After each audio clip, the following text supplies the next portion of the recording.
Halo teman-teman semua, kembali lagi bersama saya Fadil dan kita masih di seri belajar basis data dengan PostgreSQL. Di video kali ini kita akan membahas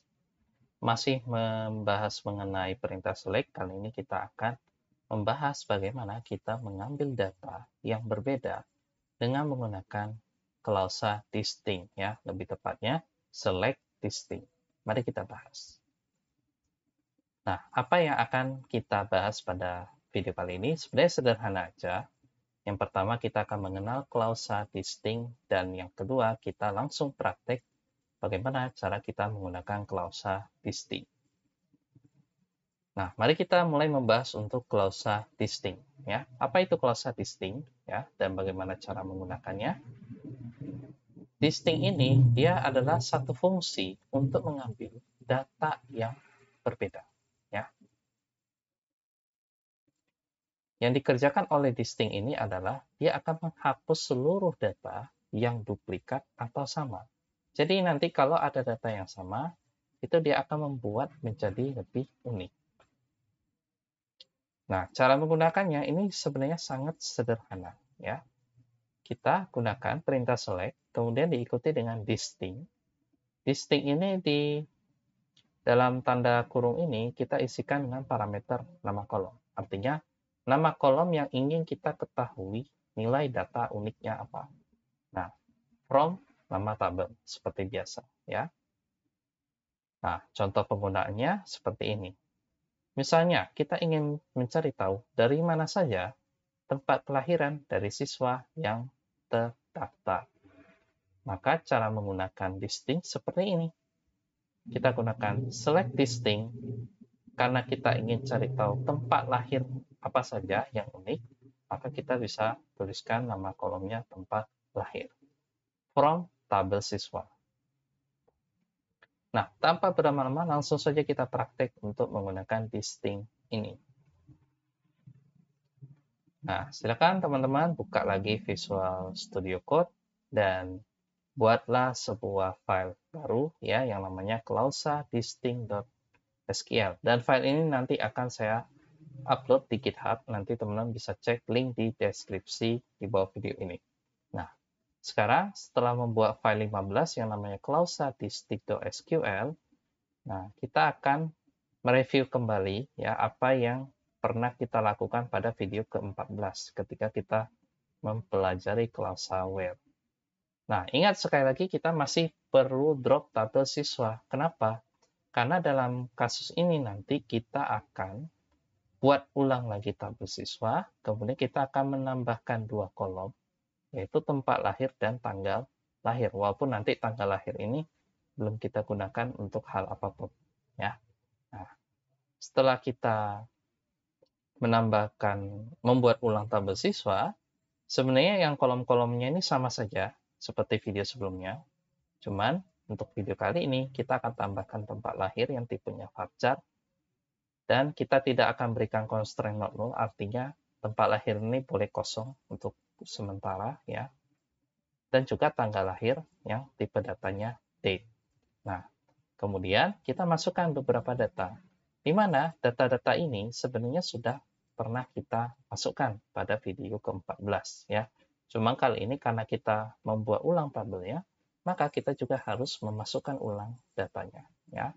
Jadi kita insert into ke tabel siswa yang baris-baris datanya seperti ini, cuman dengan tambahan karena kita sudah menambahkan tempat lahir dan tanggal lahir di 2 urutan terakhir, maka di 2 urutan terakhir insert datanya itu kita tuliskan tempat lahir bisa berupa nama kota, dan juga tanggal lahir di sini kita tuliskan dengan menggunakan format tahun, bulan, dan tanggal, ya. Kita gunakan format penanggalannya seperti itu. Nah, setelah kita masukkan data ke tabel tersebut, maka kita bisa melakukan query seperti select bidang from siswa, ya. Dan setelah itu kita akan menggunakan query distinct untuk menjawab pertanyaan yang ini. Oke? Nah, tanpa berlama-lama lagi, ini kita langsung saja eksekusi, ya. Nah, kita hapus tabel siswa sampai kita insert data, ya. Insert data. Jadi kita letakkan kursor di drop table, kemudian kita tahan tombol shift, kemudian letakkan kursor di akhir baris ini, ya, di akhir perintah insert, ya. Setelah kita menyeleksi semua ini, kita langsung eksekusi. Tapi ingat, sebelum mengeksekusi, kita pilih lagi server database kita, ya, yang ada di lokal, kemudian pilih database-nya, sistem informasi sekolah, ya, dalam kasus ini. Setelah itu, perintah yang kita seleksi tadi, ini kita langsung eksekusi. Caranya, klik kanan, run query. Saya tutup dulu ya. Nah, di sini seluruh datanya sudah dimasukkan ulang, ya. Oke, jadi ini tidak ada error, tidak ada masalah. Nah, setelah itu kita akan memilih semua data siswa, ya. Caranya select bintang from siswa untuk memastikan data yang kita insert itu sudah berhasil, ya. Kita pilih perintah ini, klik kanan, run query, maka data-datanya muncul dengan tambahan kolom tempat lahir dan tanggal lahir, ya. Nah, sekarang kita akan menggunakan klausa distinct pada perintah select, di mana kita akan menjawab pertanyaan, menjawab masalah apa saja tempat kelahiran dari siswa yang terdaftar, ya. Jadi di sini tempat lahir di sini itu kan bermacam-macam, ya. Ada Jakarta, ada Bandung, kemudian ada Jakarta lagi, kemudian ada Batam, ya, ada lebih dari satu data, Samarinda ada satu, Denpasar ada dua, Surabaya ada satu. Nah, cuman kita ingin tahu atau ingin mengetahui list tempat lahir apa saja tanpa adanya duplikat, ya. Jadi nanti kita akan ngedistinct kolom tempat lahir ini, ya. Langsung saja kita pecahkan solusinya, ya. Tapi sebelum itu saya akan pindah branch ke solusi, ya. Jadi nanti untuk branch main di GitHub saya, ya. Jadi saya sebelum lanjut saya tunjukkan dulu GitHub saya, ya, mengenai file praktik ini supaya teman-teman mengerti, karena ada beberapa hal yang saya update. Sebentar, belajar PostgreSQL. Jadi teman-teman kunjungi repositori saya, belajar PostgreSQL, ya. Kemudian nanti, ini belum saya push, ya. Mungkin saya coba push aja sekarang ya ke GitHub, ya. Saya langsung commit ini. Jadi di sini edit, atau di sini menambahkan file ke-15. Oke. Setelah itu saya push. Setelah saya push, saya akan ke branch solusi, di mana ini branch khusus untuk menuliskan solusinya. Oke, saya hampir lupa sebenarnya, ya. Branch solusi ini sebenarnya juga harus kita tambahkan. Tapi gimana kalau kita gabungkan saja atau kita merge saja, ya. Saya coba merge. Ini teman-teman tidak harus ikut, ya. Ini hanya preferensi saya aja. Git merge, kemudian main. Yes. Setelah saya sync, saya push, ya, ke GitHub, ke repositori saya.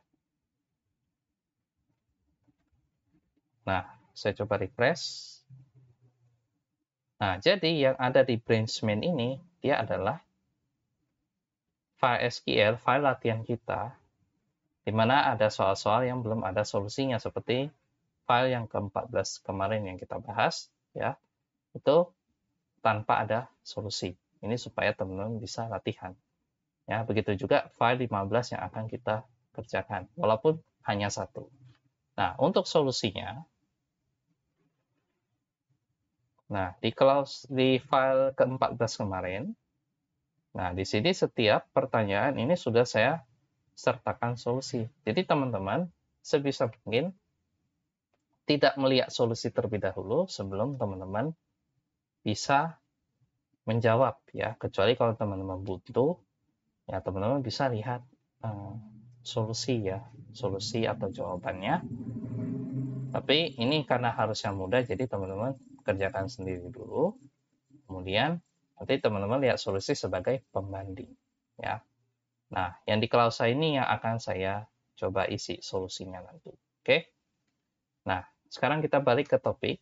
Jadi kita akan menggunakan klausa distinct untuk menjawab apa saja tempat kelahiran dari siswa yang terdaftar. Tadi kita ingin tahu nama list atau daftar tempat lahir yang ada di kolom tempat lahir ini. Ya, gampang saja ya, kita tinggal tuliskan perintah select distinct dalam kurung nama kolomnya apa ya. Sekali lagi ini supaya konsisten saya gunakan tanda petik 2. Tempat lahir atau tanpa tanda kutip sebenarnya bisa. Kalau teman-teman yakin ini semuanya huruf kecil, cuma karena saya biar konsisten pakai tanda kutip 2 ya. From tabel apa? Siswa. Titik koma. Nah, sekarang kita seleksi di sini. Klik kanan, run query. Maka hasilnya ini sudah muncul ya, daftar tempat lahir. Tapi ini tidak ada data yang duplikat ya. Nah, sekarang saya coba seleksi 2 perintah ini sebagai perbandingan ya. Klik kanan, run query lagi. Nah, di sini seluruh data siswa ya. Kalau kita lihat tempat lahirnya ini yang ada duplikatnya, tetapi setelah kita gunakan distinct, maka output yang muncul adalah nama-nama kota atau nama-nama tempat lahir yang berbeda berdasarkan data yang ada di sini ya. Jadi penggunaan distinct ini menurut saya cukup mudah. Jadi teman-teman bisa coba berlatih menggunakan distinct dalam studi kasus teman-teman ya, kalau teman-teman punya. Nah, ini setelah itu baru saya bisa letakkan solusinya. Oke, saya save dulu. Saya push. Menambahkan solusi file ke-15. Bukan file ke-15, tapi nggak apa-apa sih, file materi ke-15 ya. Sebenarnya. Oke, commit. Sync. Saya sinkronisasi ke repositori saya. Saya refresh. Ya, solusinya sudah ada ya. Tapi untuk soal, teman-teman cek yang ada di main. Ya, jadi setiap kali nanti ada file praktikum.sql, teman-teman cek aja di main dulu ya.